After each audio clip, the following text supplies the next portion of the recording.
शहीद वीर नारायण सोना खान, अमर शहीद वीर नारायण सोना खान। परम श्रद्धेय गोंडवाना रत्न दादा हीरा सिंह मरकाम, फेनवासी दादा हीरा सिंह मरकाम।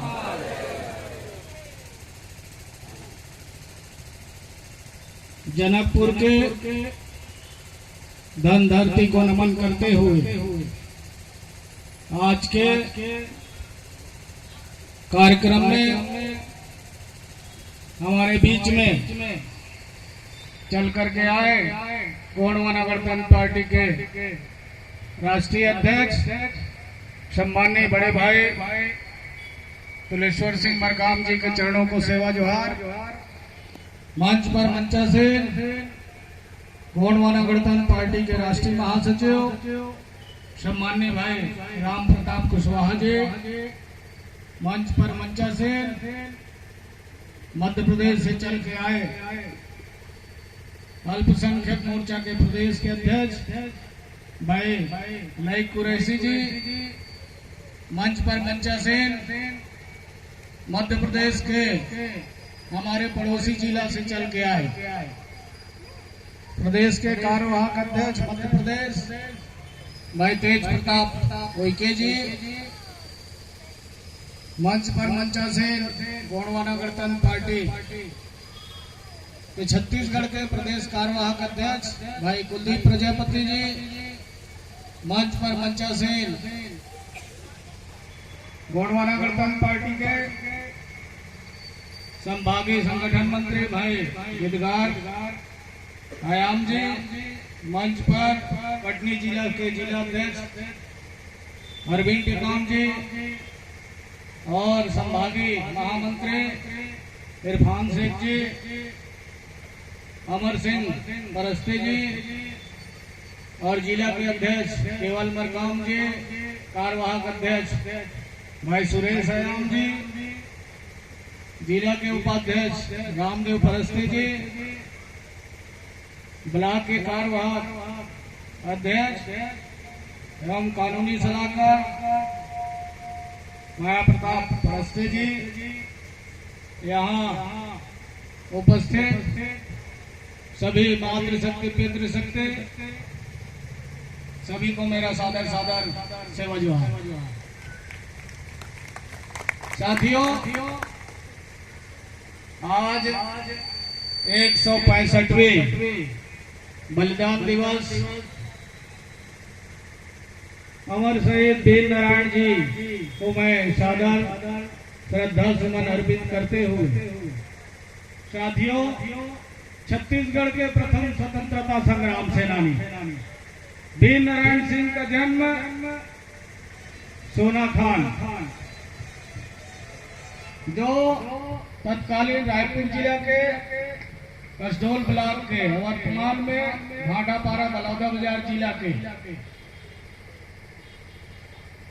साथियों, ये जन्म से ही मेधावी रहे और 1830 में रामराय जी इनके पिताजी का देहांत के बाद इनको वहां का शासन सत्ता का कमान सौंपा गया और 1855 से 56 में भयंकर अकाल पड़ा इनके रियासत में, इनके राज में, और जनता भूखे मरने लग गए। इसलिए उन्हें बचाने के लिए अपना पूरा खजाना खोल दिया, पूरा जितना अन्न धन था सबको बांट दिया जनता में। उसके बाद भी पेट का भूख ऐसा है कि कभी खत्म होने वाला नहीं। इसलिए उस समय कसडोल के माखनलाल सेठ के पास अकूत धन संपदा उसके गोदाम में सड़ रहा था। तो वीर नारायण सिंह जी उस माखनलाल सेठ के पास गए और उसे कहे कि भाई हमें उधार में दे दो, अगले बार जब हमारा फसल होगा तो हम 1.5 गुना दे देंगे आपके। इस तरह के प्रस्ताव रखा, लेकिन वो बात माखन सेठ नहीं माने कसडोल वाला। तो फिर जनता का भूख से अकाल मृत्यु के आगोश में लोग समा रहे थे, उसको देखते हुए वीर नारायण सिंह ने उस सेठ के गोदाम का ताला तोड़ करके और बाकायदा रजिस्टर में लिख करके किसको कितना दिया गया वहां का, ताकि उनको वापस लौटाया जा सके। इस तरह का काम किए, लेकिन उस समय अंग्रेजी हुकूमत के लोग इनका छोटा सा भी गलती अगर मिले तो इनको पकड़ के अंदर डालने का कार्यक्रम था। और उसने रिपोर्ट लिखाया माखनलाल जी ने, और डकैती और लूटपाट का मामला दर्ज करके उसको अंग्रेजी हुकूमत का जो सैनिक है उसे खोजने लगे।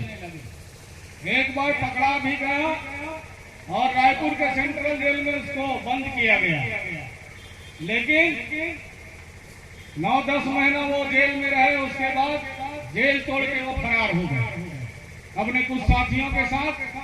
उसके बाद वो फिर से सोना खान के जो बहुत जंगल है, जिस तरह अपना जनकपुर कोटा डोल वाला जंगल है, इसी तरह वहां भी जंगल है। कुछ लोग गए हैं क्या भाई सोना खान तरफ? नहीं गए है ना? तो इसी तरह का जंगल है वहां भी। और वो जंगल में फिर चला गया उड़ीसा के, उनके कुछ साथी रहे, उनके साथ में वो मिल करके छोटा सा फिर अपना सेना बनाया। 400-500 लोगों का जो जवान लड़के थे उनके साथ में मिलके उसने सेना तैयार किया और अंग्रेज के साथ लड़ाई लड़ने का। और इस तरह वो लड़ाई लड़ा। कई बार अंग्रेजी हुकूमत के पुलिस वाले पीछे की ओर हटे। इस तरह दोबारा जब उसको पकड़ने के लिए अंग्रेजी इलियट कमिश्नर जो थे रायपुर में, उसने आदेश किया 2 टुकड़ी भेजे 500 का पुलिस। 1000 लोग निकले 2 टुकड़ी में। एक निकला रायपुर से, रायपुर होते हुए वो आपके पिथौरा वाले रूट से वो सोना खान के पहाड़ी को घेरने के लिए निकला। और दूसरा टुकड़ी है जो बिलासपुर के शिवरी नारायण होते हुए गिधौरी, जहाँ गुरु घासीदास जी का जन्म स्थल है, उधर से एक टुकड़ी भेजा गया। इस तरह दोनों टुकड़ी गया, क्योंकि ये कुर्रू पाट देवता को मानते थे। किसको मानते थे? कुर्रू पाट देवता को मानते थे। वो पहाड़ में आज भी कुर्रू पाट, हमें 3 साल पहले सोना खान में कई बार गया, लेकिन 3 साल पूर्व मुझे 2019 में वहाँ विशिष्ट अतिथि के रूप में हमारा मरकाम को मुख्य अतिथि थे, और जब मुझे विशिष्ट अतिथि के रूप में वहाँ आमंत्रित किए थे तो मैं इनके चौथे पीढ़ी के लोग आमंत्रित किए थे, वहाँ हम लोग गए थे। वैसे ये बिजवार समाज के हैं। कौन से समाज? बिजवार समाज से आते हैं और उनका गोत्र भी मरकाम है। आज चौथे पीढ़ी के लोग हैं। चौथे पीढ़ी के लोगों से मैं मुलाकात किया था उनके घर में। 1985 के बाद अर्जुन सिंह मुख्यमंत्री थे, तब आए थे वहाँ। तत्कालीन मध्य प्रदेश के मुख्यमंत्री अर्जुन सिंह थे, तब आए थे। उसके पहले दादा मरकाम ने 1984 में इनका कार्यक्रम दुर्ग के कचना धुरुआ में जो सिविल लाइन है, वहां पर पहला कार्यक्रम 1984 में दादा हीरा सिंह मरकाम के नेतृत्व में बड़ा कार्यक्रम शहादत दिवस इनका मनाया गया 19 दिसंबर 1984 को।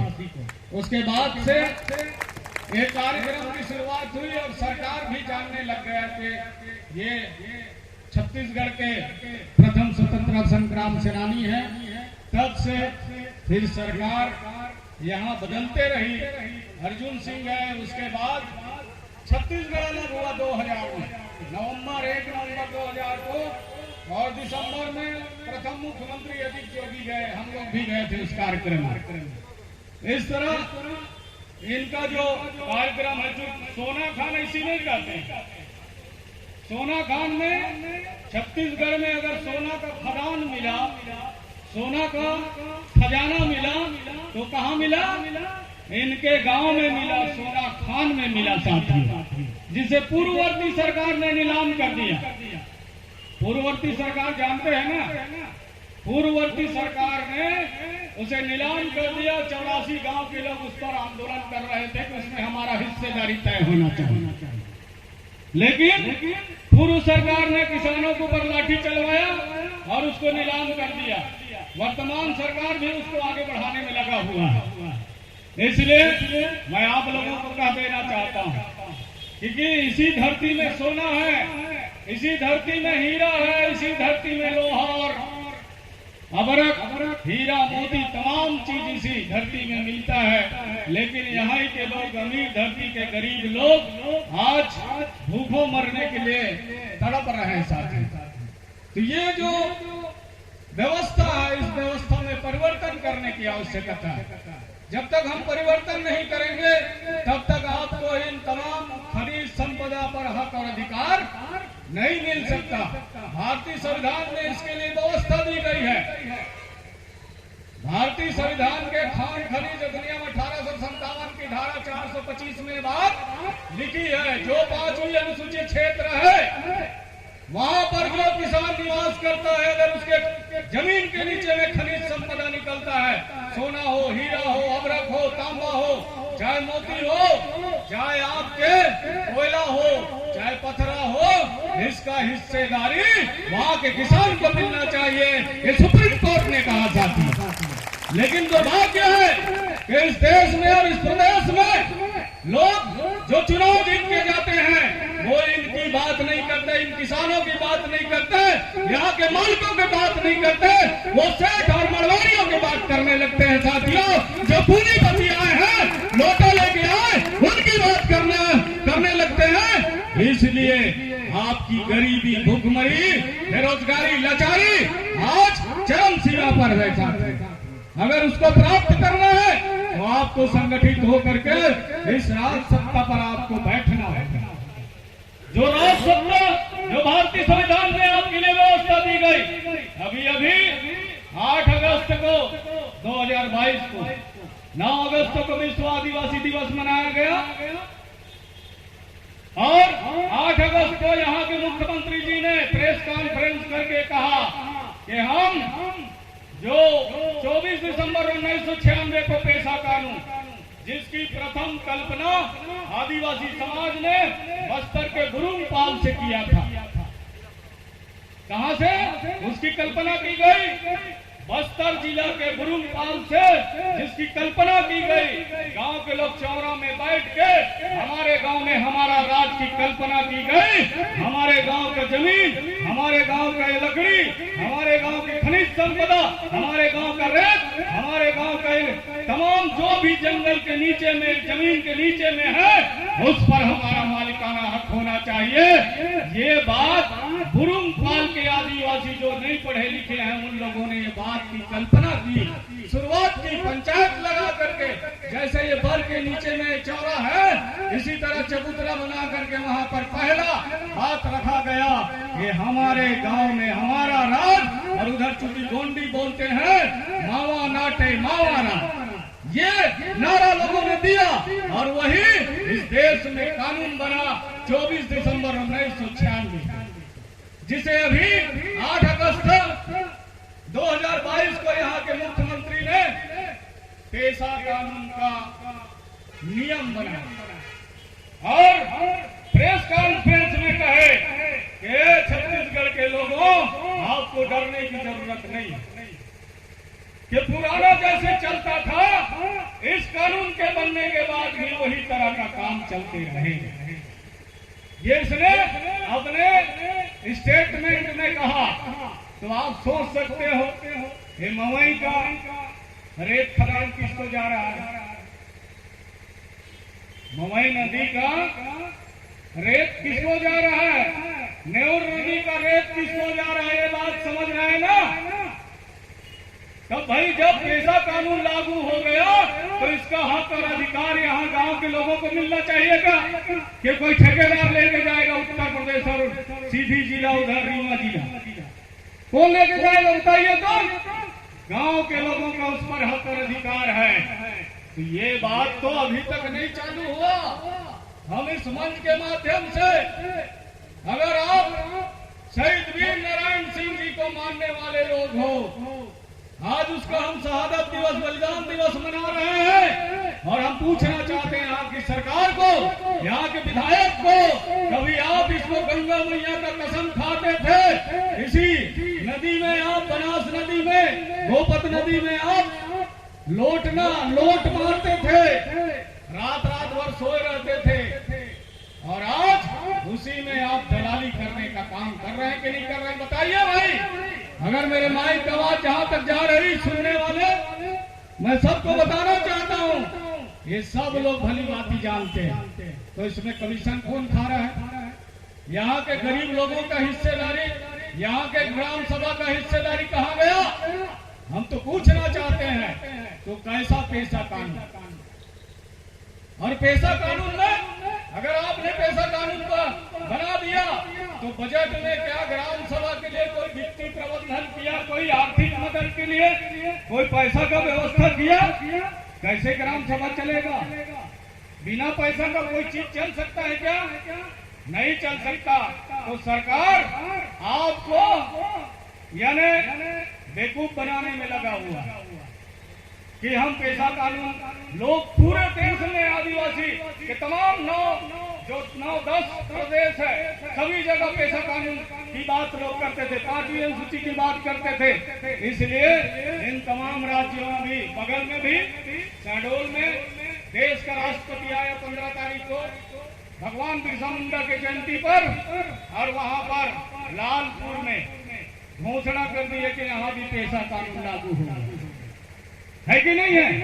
और उधर भी रेत खदान बाहरी लोग खोद के ले जा रहे हैं, वहां पर भी गैस को रिलायंस वाला फूलपुर ले जा रहा है। लोगों को मिला क्या उसका हक और अधिकार? अरे उसमें रॉयल्टी देने का है। बाबा साहब अम्बेडकर ने जो संविधान लिखा है, राम प्रसाद कोटाई जी उसमें सहयोग किए हैं, डॉक्टर जयपाल सिंह मुंडा ने उस पर अपनी व्याख्यान दिया है और लिखने का काम किया है। 284 लोग हमारे संविधान सभा में, इन लोगों ने वो व्यवस्था में आदिवासियों को किस तरह गांव में उनका हक और अधिकार होगा, जंगल में कैसे हक और अधिकार होगा। फॉरेस्ट वाले भी अगर कानून पास हो गया तो पत्ता नहीं तोड़ सकते, जंगल विभाग के लोग भी, जंगल विभाग के लोग एक पत्ता नहीं ले जा सकते, कोई कूप नहीं खुलवा सकते, उसके लिए ग्राम सभा का अनुमति आवश्यक है। अगर पैसा कानून की लोग बात करते हैं तो ग्राम सभा सर्वोपरि है, न लोकसभा न राज्यसभा, सबसे ऊंची ग्राम सभा, ये बात कही गई है। लेकिन आपको कानून बना दिए, बड़े बड़े सभा किए, ताली बजवाए, और उसका हक और अधिकार अभी तक नहीं मिला। और बता दो, मैं दिल्ली क्यों गया था, संक्षेप में बताऊंगा, डिटेल नहीं बताऊंगा, क्योंकि देश की आजादी के बाद हमारे नाम पर जितना पैसा आया, हमारे लिए, आदिवासी समाज के लिए, अनुसूचित जाति के समाज के लिए जो पैसा है, उनके विकास के नाम पर इन दोनों सरकार ने उसको लूटने का काम किया, उसको डकैती डालने का काम किया। इसलिए हम लोग सुप्रीम कोर्ट के वकील से मिलने गए थे साथियों। ये पैसा गांव के लोगों को कैसे मिलेगा? गांव के लोगों को कैसे मिलेगा?